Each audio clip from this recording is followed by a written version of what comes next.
Hi friends, ఇదిగో చూడండి, మిరప తోటలో ఉన్నాం మేము ఇప్పుడు. ఈ మిరప తోట చూడండి ఎలా ఉందో, చక్కగా పండుతుంది. రైతుల కష్టార్జితం అనమాట ఇది. రైతు చెమట వచ్చి ఎంత కష్టపడి కూలీలకి రేట్ ఇచ్చి పెంచి ఇంత పెంచితే దీనికి రేట్ ఇస్తున్నారా లేదా?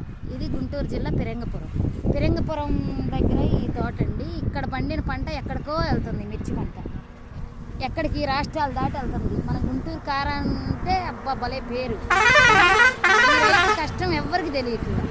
గుర్తిస్తున్నారు ఎవరైనా? ప్లీజ్ దయచేసి ఎవరైనా సరే రైతు కష్టాన్ని గుర్తించండి. మిరప తోటకు రేటు ఇవ్వండి. మిరప పంటకి ఈ 11,000 12,000 కాకుండా మంచి రేటు ఇవ్వండి ప్లీజ్. రైతుల్ని బతికించండి, దళారుల్ని కాదు. ఇది కాయలు తీసుకెళ్ళి మిర్చి యార్డ్లో అమ్ముతుంటే దళారులు బతుకుతున్నారు, కానీ ఇక్కడ రైతులు బతకట్లేదు. దయచేసి రైతులు గుర్తించండి. రైతుల ఆత్మహత్యలు తగ్గించండి. ఈ మిరప పంట వల్ల ఎంతమంది ఆత్మహత్యలు చేసుకుంటారో గుర్తించండి. ఏమైద్దో రేపు ఈ పంట చేతికి వచ్చి వీళ్ళు అమ్ముకునేసరికి ఒక్కటే గుర్తించండి పాపం రైతుల్ని.